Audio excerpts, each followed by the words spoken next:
Bismillahirrahmanirrahim. Assalamualaikum warahmatullahi wabarakatuh.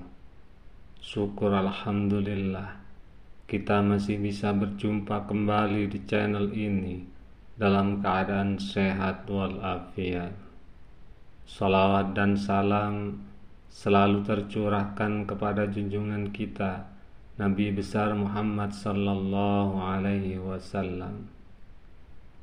Hari kiamat adalah hari berakhirnya seluruh kehidupan manusia, yaitu suatu kejadian yang sangat dahsyat. Semua yang ada di alam semesta ini hancur lebur, tiada yang tersisa. Setelah semuanya hancur di hari kiamat, kemudian akan tiba waktu yang disebut Yaumul Mahsyar, yaitu hari kebangkitan. Dan semua manusia akan dihadapkan pada pengadilan akhirat. Di hari kiamat nanti, ada yang celaka mendapatkan siksa dan ada pula yang selamat. Ada 7 golongan yang akan mendapatkan keistimewaan di hari kiamat nanti. 7 golongan ini adalah mereka yang mendapatkan naungan Allah Subhanahu wa Ta'ala. Diriwayatkan dalam hadis Muslim, pada hari kiamat matahari diturunkan dan berlantaikan timah sehingga orang-orang akan berkeringat.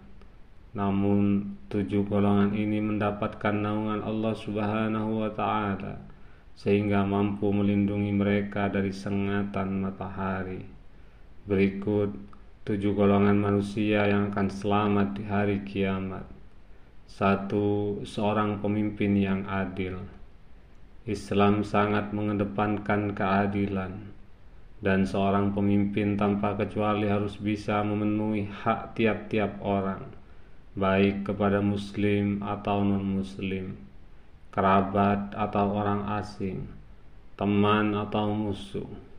Seorang pemimpin yang adil akan selamat di hari kiamat nanti dan akan mendapat naungan dari Allah Subhanahu wa Ta'ala. Allah Subhanahu wa Ta'ala berfirman, dan jangan biarkan kebencian membuatmu bertindak tidak adil, yang lebih dekat dengan takwa. Al-Maidah 58. Prinsip keadilan sangat penting bagi seorang pemimpin karena ia akan bertanggung jawab atas rakyat dan negaranya. Karena itulah seorang pemimpin mendapat perhatian khusus dan menjadi salah satu dari 7 golongan yang akan mendapatkan keselamatan naungan Allah Subhanahu wa Ta'ala. Hal ini dikatakan dalam sebuah hadis Bukhari yang berbunyi, setiap kalian adalah pemimpin dan bertanggung jawab atas apa yang dipimpinnya. Seorang penguasa adalah pemimpin bagi rakyat dan bertanggung jawab atas mereka. Istri adalah pemimpin di rumah suaminya dan dia bertanggung jawab atasnya. Hadis riwayat Bukhari. 2. Seorang pemuda yang taat kepada Allah. Pemuda yang taat kepada Allah akan diselamatkan di hari kiamat dan akan mendapat naungan dari Allah Subhanahu wa Ta'ala. Rasulullah sallallahu alaihi wasallam bersabda, sesungguhnya Allah Subhanahu wa Ta'ala benar-benar kagum terhadap seorang pemuda yang tidak memiliki syahwah. Hadis riwayat Ahmad dan At-Tabrani. 3. Seseorang yang hatinya terikat dengan masjid. Orang yang mencintai masjid akan diselamatkan di hari kiamat dan mendapat naungan dari Allah Subhanahu wa Ta'ala. Imam Nawawi berkata, maknanya adalah mencintai masjid dan selalu menjaga salat berjemaah di masjid dan bukanlah selalu duduk di masjid. Syarah Sahih Muslim. Allah Subhanahu wa Ta'ala berfirman, hanyalah yang memakmurkan masjid-masjid Allah ialah orang-orang yang beriman kepada Allah dan hari akhir, serta tetap mendirikan salat, menunaikan zakat, dan tidak takut kepada siapapun selain Allah. Maka mereka diharapkan termasuk golongan orang-orang yang mendapat petunjuk. Quran Surat At-Taubah ayat 18. 4. dua orang yang saling mencintai di jalan Allah. Orang yang saling mencintai di jalan Allah akan diselamatkan di hari kiamat. Keduanya berkumpul karenanya dan berpisah karenanya. Ibnu Hajar menjelaskan bahwa yang dimaksud mereka berdua adalah senantiasa dalam kecintaan karena agama. Mereka memutus cinta tersebut karena hal dunia, baik mereka berkumpul sebenarnya secara fisik atau tidak sampai maut memisahkan mereka berdua. 5. Seorang lelaki yang takut akan melanggar perintah Allah. Seorang laki-laki yang bertakwa akan selamat di hari kiamat, meski digoda oleh perempuan namun imannya kuat.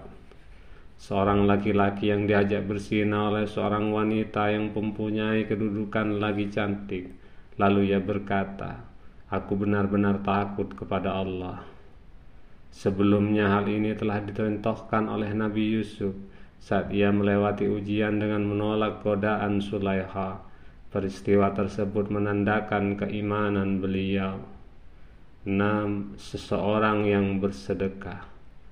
Orang yang bersedekah dengan satu sedekah, lalu ia menyembunyikannya, sehingga tangan kirinya tidak tahu apa yang diinfakkan tangan kanannya, maka ia akan selamat di hari kiamat dan mendapat naungan dari Allah Subhanahu wa Ta'ala. Rasulullah SAW bersabda, sedekah yang dilakukan oleh tangan kanan hingga tangan kirinya tidak mengetahui apa yang dilakukan oleh tangan kanan dengan alasan untuk menjauhi riya. 7. Seorang yang selalu berzikir. Orang yang lalu berzikir kepada Allah dalam keadaan sepi dan meneteskan air mata, maka kelak akan diselamatkan di hari kiamat. Nabi Muhammad SAW bersabda, "Jika kamu tahu apa yang saya tahu, kamu akan tertawa kecil dan banyak menangis." Hadis riwayat Abu Hurairah dan Anas. Sebagaimana manusia pada umumnya seringkali meneteskan air mata karena ketakutannya akan hukuman Allah dan cinta tulus serta kekagumannya kepada Allah Subhanahu wa Ta'ala, Nabi Muhammad SAW bersabda, "Tidak ada yang lebih dicintai Allah selain 2 tetes dan 2 tanda air mata tercurah karena takut kepada Allah, dan setetes darah tumpah di jalan Allah. Dan untuk 2 tanda, mereka adalah tanda yang disebabkan oleh memenuhi salah satu tugas yang diwajibkan oleh Allah Subhanahu wa Ta'ala." Hadis riwayat Hasan. Wallahu a'lam bishawab. Semoga kita termasuk golongan orang yang memperoleh keselamatan di hari kiamat nanti. Amin ya rabbal alamin. Cukup sekian pembahasan kali ini. Semoga bermanfaat dan menjadi ilmu yang barokah. Amin ya rabbal alamin. Subhanakallahumma wa bihamdika asyhadu an la ilaha illa anta astaghfiruka wa atubu ilaika. Assalamualaikum warahmatullahi wabarakatuh.